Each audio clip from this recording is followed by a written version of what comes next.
Your new book, David and Goliath, is about underdogs defeating giants. So I'm wondering how this research was related to prior research you had done for books like Outliers. You know, Outliers was about understanding the kind of things that account for success. And this is a book that does ask a similar kind of question, but in a very different way. It grew out of the fact that when I was doing Outliers, I was struck by how often when successful people described their lives, accounted for what they'd done, they would talk about the things that went wrong or the things that were hard as opposed to the things that were easy or went right. And so I decided to do another version of this question, but starting with people's stories as opposed to broader rules, and looking at this question of to what extent can disadvantages be advantageous and vice versa. So sort of digging in a little deeper than last time. So the basic premise of the book is that the story we all think we know about David and Goliath isn't really how it went down. So can you explain that? You always start with the cliche, right? So the cliche, the standard story that is the symbol of underdogs is David's defeat of Goliath. And it turns out there's a whole, as is always the case, there's a whole kind of literature around that story. And the literature serves to undermine the notion, the conventional interpretation. David's sling is a devastating weapon. It's one of the most feared weapons in the ancient world. The stone that comes from his sling has a stopping power equivalent to a bullet from a .45 caliber pistol. It's like a serious weapon.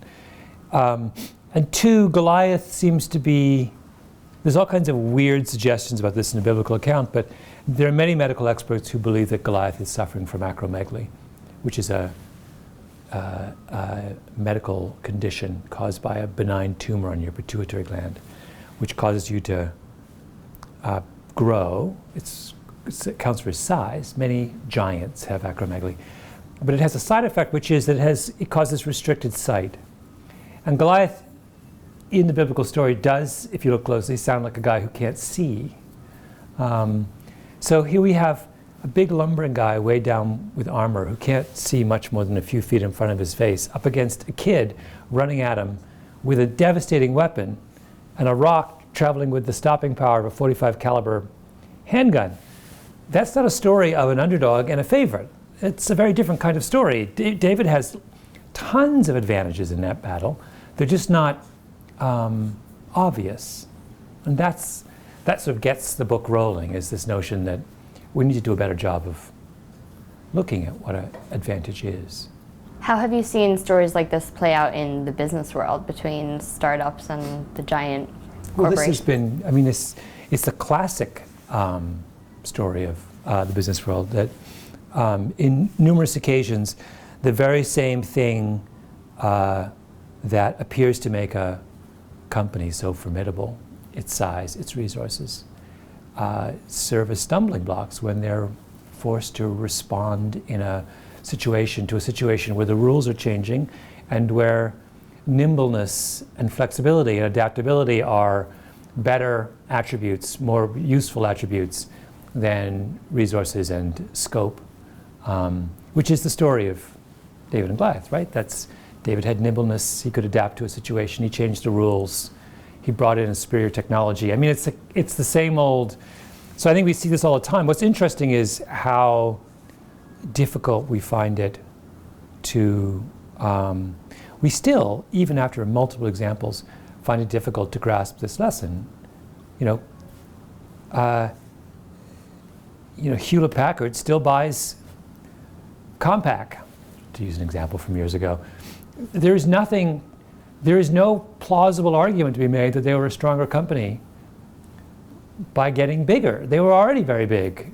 What they needed to be was nimble. Did you get more nimble by acquiring, so you can make this case of many, many different mergers are a classic example of this, where people have a very narrow definition of advantage, and they think that there are only good things to come from getting bigger. And we know from academic research that the majority of mergers do not end up enhancing shareholder value. Why? Because bigness now, as it was in the case of David and Goliath, is an overrated and under-examined attribute. What were some of the more iconic stories of startups conquering giants that came across in your research? Like most of my books, this book it passes over, it has many lessons for the world of business, but I don't use specific business case studies in this book. I mean, they're obviously all around us, but it's not a, I chose to use my stories and examples from outside the world of business. I do look, perhaps the best one is there's a chapter on a truly brilliant innovator, the guy who is largely responsible for curing childhood leukemia. And he's essentially an entrepreneur in the medical research world. And that chapter is all about the importance of disagreeableness, the idea that entrepreneurs are people who are defined not just by their creativity and their conscientiousness, their ability to make real their ideas, but they are also defined by their disagreeableness, which is not obnoxiousness, but rather, as that word is defined by psychologists, they are not people who require the social approval of their peers to go forward with an idea. And that's a very rare trait. Very few people are truly disagreeable. But you look at the really great disruptive innovators, they're people who, they are often vilified at a certain point in their, this man I profile was cast out almost, was ostracized from his peers. Everyone thought what he was doing was not just crazy, but barbarous.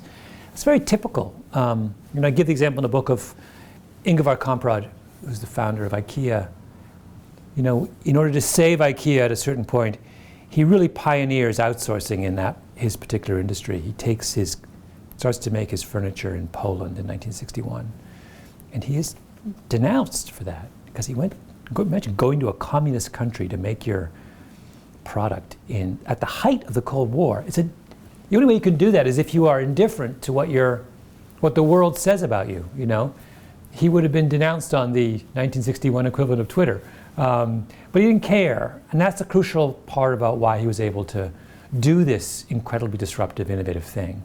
Because he wasn't someone who spent any time worrying about his reputation or anything like that. Do you think it's as much that entrepreneurs or underdogs don't care, or that maybe the public isn't paying as much attention as they would be to the giant corporations, the Googles, the Apples, or celebrities? Are they flying under the radar screen? A little bit, yeah. It's probably some mixture of both. Although, in the case of the two examples I gave of Emil Freireich, my oncologist who did all that work on leukemia, and Kamprad, they were very much in the public spotlight and did get an incredible amount of flack. So there are times when an entrepreneur can do something privately, but they may, the flack they're getting may be something as simple as just within their own peer group. When Sam Walton has his initial failure with a retail store, and then he goes back, I think, to his wife's family to get money. The world wasn't denouncing him, but within his family, he was the guy who lost all the money and was a failed businessman. And here he was trying to do it again and taking resources from his wife's. You could imagine the kind of social pressure he was under. Most people wouldn't even try to do that after one failure, go back to the well again. But he was someone who was who wasn't sufficiently distressed by what I'm sure was the disapproval of his father-in-law. And it didn't let that stop him from going ahead and trying again. And that's what I'm talking about, that element of toughness in the face of social criticism. You also write that underdog strategies are hard, or at least harder than giant strategies. Can you explain that a little bit? Yeah, the choice you have as an underdog is, if you're going to choose to fight and choose to fight to win, there are a series of strategies available to you, but they are all more costly than the strategies available to the favorite. So I give the example of a chapter about a software mogul in Silicon Valley, an Indian guy who coaches his 12-year-old daughter's basketball team. and they are without talent. They are, by his own admission, this was like, they barely knew how to play the game. And he takes them all the way to the national championships. He does it by, he instructs them, they're going to play the full court press every minute of every game and defend every inch of the court, right? Now, that's actually a very effective strategy, particularly in age class basketball. If you're the underdog, it's usually your only chance of winning is to play a really, really aggressive defense. It requires, however, that everyone in your team expend maximum effort every minute of the game. You cannot loaf for an instant. You have to be in really good shape, and you have to run yourself ragged, and you cannot let up. Most people will not play that way because it's too difficult. If I said to you, we're not going to be doing elegantly designed plays and shooting gorgeous baskets and passing the ball, we're just going to be doing this for the entire game, and you're going to be exhausted at the end. Most kids would say, that's not why I signed up. So it's like, that's a kind of classic illustration of that effort is the route, one of the routes available to the underdog. I can outwork you, even if I may not be able to outspend you, but I can outwork you. Well, outworking is a tall order. It's not easy to do, That's, as anyone who has worked in a startup knows, that's one of the stressful parts of it. But successful startups, I've never seen any actual data on this, but do we think that people working for successful startups work longer hours than people who work for Fortune 500 companies? My guess is yes. These lessons are so applicable to business owners and to entrepreneurs. I wonder, why didn't you look to include any of those examples in the book? Well, I talk about innovators, and I have moments when I talk about Ingo Kamprad, or I talk about the side, but I don't know. I mean, you choose whatever story is. I could easily have. I just got caught up in different things, I don't think it matters. The thing about, particularly the business audience, which has been an audience that my books have been well read in that world. And I sort of know that part of my audience very well.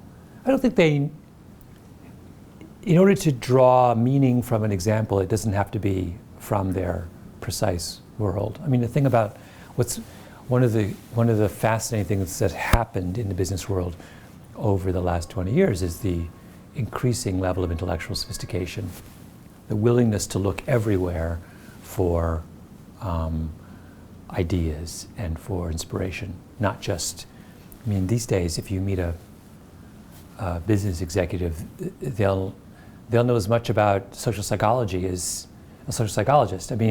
They'll be reading books on neuroscience to get clues about how to talk to their customers. This is not true 30 years ago.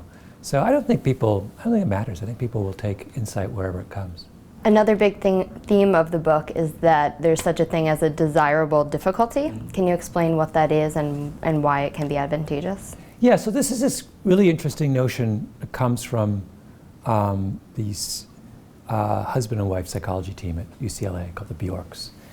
And they started with learning. They were very interested in learning. And the conventional notion with learning is, to the extent that I make your task easier, you will learn more. If I allow you to read physics, learn about physics in a book that is written beautifully and clearly, you will learn physics better than if I give you a terribly written book translated from the German.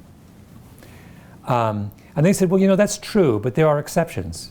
There are also cases where if I make the task slightly harder for you, you'll learn better. Because if I make it a little bit harder, maybe you'll be forced to concentrate more. Or maybe you'll have to read it 3 times instead of once. And in fact, that's what I want you to do. I want you to read it. I want to force you to read it 3 times because you'll get it. So they began to explore all these areas where you could distinguish desirable from undesirable difficulties. Was there a category of obstacles that had the net effect of making you further ahead? And I love that idea. And there's a section of the book where I say, look, let's look at things that we conventionally understand as undesirable difficulties. and see whether there are circumstances and for certain kinds of people for whom those kinds of difficulties are desirable. So dyslexia would be a classic example. I have a whole chapter in that book on dyslexic entrepreneurs. There's an example of me writing about the business world. I always forget what's in the book. So there's this really interesting fact that a very large percentage, a much larger percentage of successful entrepreneurs are dyslexic than in the general population. And many of the Richard Branson, Paul Orfalea, Charles Schwab, John Chambers at Cisco, I could go on, Craig McCaw, the cell phone pioneer. The list of, these guys are all dyslexic, right? David Neilman at JetBlue. And if you talk to them, they will explain to you that they don't think they succeeded in spite of their disability, they think they succeeded because of it. For them, and if you walk, and I sat down with 24 of these guys. I got sort of obsessed at the beginning of my book, in the middle of my book, with talking to dyslexic entrepreneurs. And their stories are all the same. They all look back and will tell you, you know, if it hadn't have been for the fact that I couldn't read or read well in 2nd and 3rd and 4th grade, I would never have, and they start listing all the things they were forced to do that proved to be ultimately advantageous. I would never have learned how to listen. I would never have been forced, in 2nd grade I made friends with the smartest kid in the class, and I basically convinced him to do my homework for me. I can't tell you how many times I heard that from these people. So what are they learning at that age? They're learning delegation.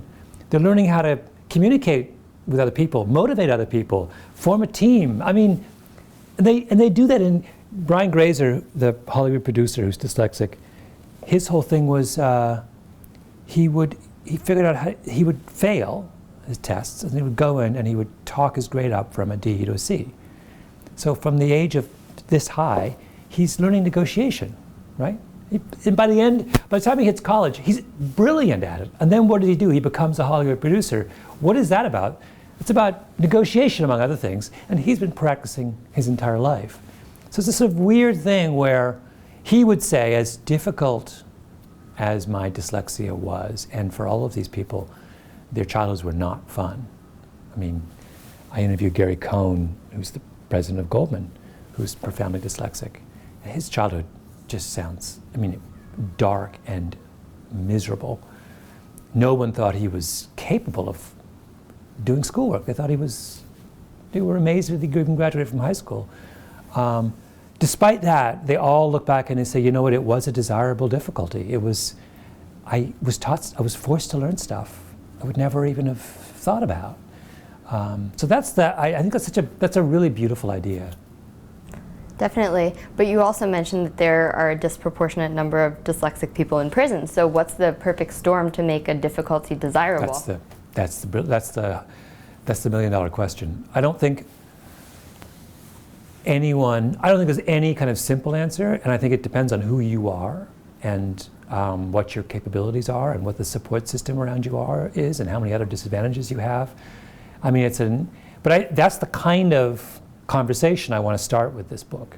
So it's the classic parents conversation. I would like my child to have as few as possible undesirable difficulties and as many as possible desirable difficulties. But that's a very different kind of conversation than I think my job as a parent is to remove every obstacle from the path of my child, which I think there are parents who do that, thinking that's going to put their child ahead and not realizing, no, in order to learn the things that really need to be learned, we require a certain level of adversity. The trick is figuring out what that adversity ought to look like, right? And that's, like I said, something that can only be decided on a case-by-case basis. It's going to be different for you than it is for me, or for any of these, for Gary Cohn at Goldman, who probably has an IQ of 150, and who had a grandfather who totally believed in him and was the person he was closest in. He's got and a pretty strong family around him. So he's got 3 really big advantages, right? Someone believes in him, high level of native intelligence. He can go through a lot of hell at school and still come out okay. But now imagine someone who didn't have a stratospheric IQ, whose family wasn't supportive, and who had other disadvantages, woke up every morning hungry. Now it's hard to see that their dyslexia would as easily be a desirable difficulty, right? That sounds to me like it would be the straw that broke the camel's back, if I might mix all kinds of metaphors. But so it depends, you know, it's a complicated question. One sort of alarming theme of the book, I think, for a lot of business owners who are trying to grow their businesses is that once you reach a certain point of success or a certain point of wealth, it actually can work against you and become a disadvantage. Can you explain that? I spent a lot of time in the book talking about the inverted U curve, which is this idea that many of the phenomenon that we observe in the world, there is not a constant relationship between inputs and outputs. The curve doesn't look like that. The curve looks like that, if that makes sense. That lots of things starts out that if you get bigger or richer or stronger, things get better for you. And then there's diminishing marginal returns where it doesn't start to make much of a difference. But there's clearly a point in many phenomenon where that over-investment leads to negative returns. So I use the example of class size. When your class is very large and you make it smaller, the kids are better off. Then there's a period where the research very strongly suggests that you can make classes, if you take a class from 25 to 20, you think you're doing good. You're probably doing, there's very little research to suggest that the kid is better off. It makes no difference. But then you go below 20, too far below 20, and you can make a very strong argument that students are worse off. So if you spend too much money on education, you're no longer making students, creating an advantage for your students, you're creating a disadvantage. Too many resources have had the opposite of their intended effect. And you can look at countless examples from the corporate world where is Microsoft a better company today, this big, than it was when it was this big? I mean, you can ask someone from Microsoft and they'll tell you that they worry that they're too big now. Or I remember having a conversation with Bob Lutz at GM about was GM too big? And this was after the bailout. And he was like, it probably is too big. I mean, there are clearly advantages of scale, but he said they cap out. You need to make X number of cars a year in order to be an efficient producer. But beyond that, extra size just gets in your way. And that was what GM, the problems it suffered with in terms of decision making and innovation were that they were on the wrong side of this curve, that all those extra resources and strength and reach and scope and people were getting in their way as opposed to enabling them to be effective. So if you're a startup that grows into Google, or if you're a David who grows into a Goliath, do you necessarily lose some of that magic, or is there something you can do to get it back? Not necessarily. It's never the case that you necessarily, but the task of remaining as nimble and innovative as you once were gets harder. I think if you're 20 people with a good idea, the job of remaining on your toes and focused is a no-brainer. There's only 20 of you. You don't have a choice, right? When you're 20,000, being nimble and on your toes is still possible. It just requires really good leadership. If you've got to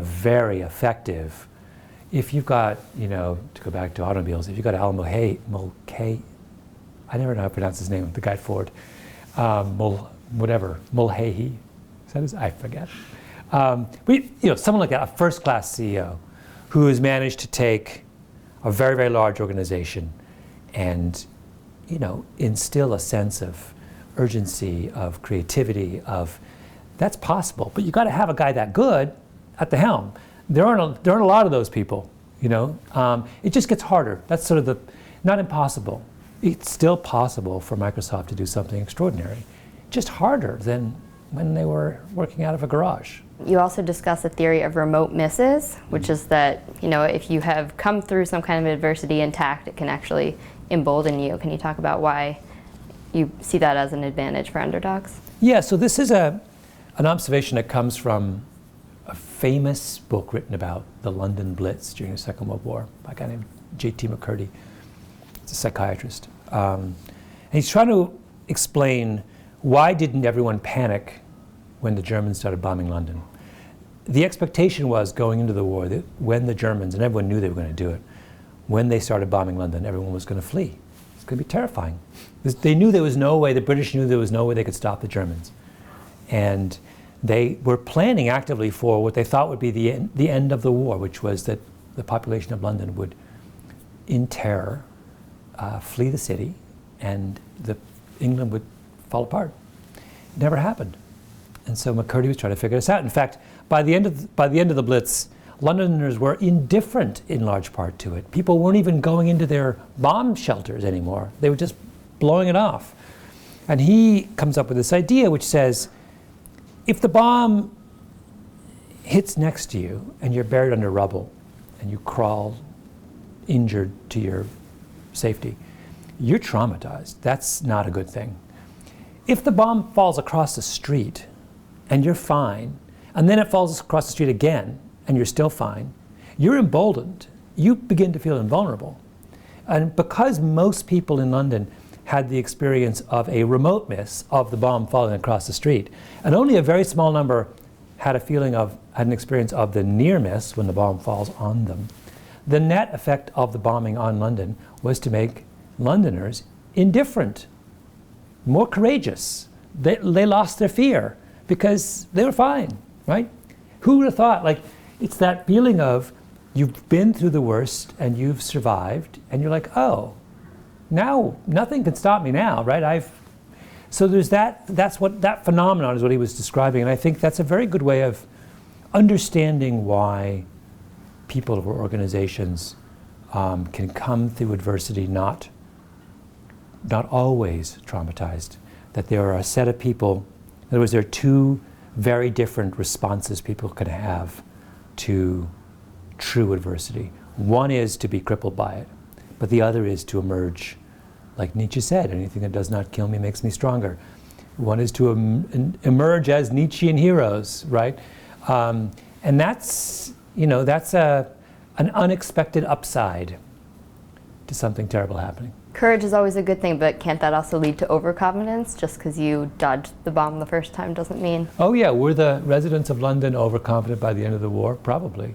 I would rather, in wartime, I'd rather my population be overconfident than underconfident. Or at least I would like them to be mildly overconfident. There's a wonderful literature on this that asks the question of whether entrepreneurs are, as a group, whether they are inherently overconfident. Usefully deluded is the phrase that people, they're not excessively so, but to start a business under the assumption that you will succeed requires overconfidence, because the numbers say you won't succeed, right? So it's a very useful kind of delusion that entrepreneurs have. You also write about the value of being a big fish in a little pond, which I think a lot of startups use to, hire the best talent. Why is that so advantageous? Because it's a long argument, but I think an important one. Because the short answer is that little ponds can give their fish more freedom. When you are, our sense of our own self-worth and our own self-confidence is derived from judgments about our peer group. So when you ask the question, how good a journalist you are, or how good a writer you are, you don't compare yourself to all the writers in the world. If you did all the people in the world, if you did that, you're clearly in the 99.9th percentile. You're a professional writer. You're going to be better than almost everybody. You compare yourself to your immediate peer group, to the people you know who are writers. To you. To me. And that's a very different kind of judgment. We do that as human beings. We form our self-perceptions based on our immediate surroundings. So if you put someone in a very, very highly competitive pond, they are going to reach very different conclusions about who they are and what they're capable of than if you put them in a less selective pond, a smaller pond. And if you're someone who is just starting out, or is in a vulnerable period in your life, that can be really crucial. It can be quite dangerous and damaging to be in a situation where you compare yourself only to the very, very best of the best. You can wrongly think that you're dumb. I talk about the consequences of that in terms of math and science education, that we see huge amounts of dropouts in math and science education at the post-secondary level. And it's always the kids in the bottom of the class. Your likelihood of dropping out from science and math is not a function of your intelligence. It's a function of the intelligence of those around you. Right? It's really interesting. I always think of a friend of mine who I knew in college who was brilliant, but she went to the most elite, academically elite high school in Toronto, where everyone had an IQ of 150, and her IQ was maybe 145. She thought she was a mediocre student. I mean, only if you went to the most select high school in all of Canada would you conclude that. But she did.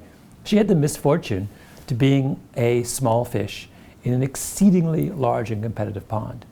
And if she'd gone to my high school, she would have thought she was Albert Einstein.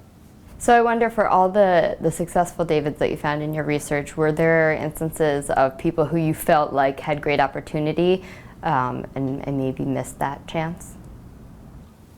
Oh, I mean, there's multiple examples of people who turn their backs on their opportunities. I don't. I mean, I suppose I talk about the thing that the topic, the theme that I spend a lot of time in this book is looking at that in the context of Goliaths, of people who, what are the kinds of mistakes that are specific to those who have every obvious material advantage? And that's a really interesting, because Goliaths are always, often, not always, are often blowing it, misperceiving their own strengths or overestimating their own strengths and underestimating the particular kinds of vulnerabilities that come from being big. So I have a chapter on the British in Northern Ireland, how the British Army handled the conflict between the Catholics and the Protestants in the 1970s. And there the British made a series of quite serious errors that had to do very much with their power. They were so overwhelmingly in the most powerful position relative to the other combatants that they, I think, were blind to the way in which they were perceived. They didn't realize they were never forced to look at things through the eyes of, particularly of the Catholics in Northern Ireland. And that's a very common, that kind of empathy failure is very common among the powerful. And also, do you feel that a lot of times Goliaths are tripped up by not paying attention to the Davids, not seeing them in the wings, even though the Davids are watching their every move? Yeah, no, I think there is that asymmetry that those in positions of power don't realize they need to pay attention to those who are weaker than them. And that is a cause of multiple heartbreak down the line for the Goliaths of the world. You also were, related to that, you wrote about the fact that a lot of underdogs come in and do things differently because they don't really know how they should be done, because they're newcomers. Can you give me an example of how you saw that happen in your research? Yeah. Well, it's kind of, I mean, that's the theme of the original story of David and Goliath, is that David, who is an outsider, he's not a soldier. And there's a convention among soldiers in that time, in ancient times, that you would resolve a battle between two armies by having two soldiers have a sword fight. And David is either oblivious or indifferent to this. He's a shepherd. He's got nothing at stake. He's no reason to go along with the conventions of warfare. And so he brings this different weapon, superior technology, to the fight, and uses it without suffering any kind of anxiety or neurosis or second thoughts. And that's a kind of beautiful example of how disruptive outsiders can be by virtue of being, or a similar case study is Emil Freirich, the oncologist I read about, who cured childhood leukemia, who is someone who, again, was just outside of, was so came from a kind of social and economic class so different from his peers that he had none of the constraints that they had. He was willing to do outrageous things and to piss all kinds of people off and to do all kinds of things that would have been unthinkable had he had something at stake in the world. But he had nothing. He was like a poor kid from the ghetto. So he was like, whatever, you know. And those are that kind of, the freedom that comes from being on the outside can be really quite extraordinary. Do you see any links between David and Goliath and the talent myth, and your theories about, who tends to rise to the top in larger corporations? Yeah, I guess, my problem with the talent myth was always that it was how people were defining the notion that the way to build a successful business is simply to hire the most cognitively advanced people you can find. Struck me as wrong for many, many different reasons, but part of it is that it's an incredibly narrow definition of what you think is advantageous in your workforce. And that's sort of what I'm trying to get at the book, is to expand our definition of advantage. They were saying, I'm interested in someone's IQ. Now, IQ is totally important. I'm not saying it's not important. But there was such a narrow focus on someone's, on that particular set of capabilities that it excluded all kinds of other stuff that's, I would have thought, the biggest advantage Sam Walton had when he starts Walmart is the fact that he had failed before. And he'd learned all kinds of stuff from his previous failure. You could argue, I'm actually interested, what if you said, I'm interested in people who failed? Right? Just because I think that they would have learned lessons that no one else had a chance to learn yet. That's a reasonable case you could make for that kind of criterion. But when you're interested in talent, that's not part of the definition of talent. In fact, talent, that's almost the anti-definition of talent, right? We use failures to exclude people if we're picking just on the basis of talent, where I say, but actually, you could make an argument that failure ought to be something that includes you in the pool of potential talent.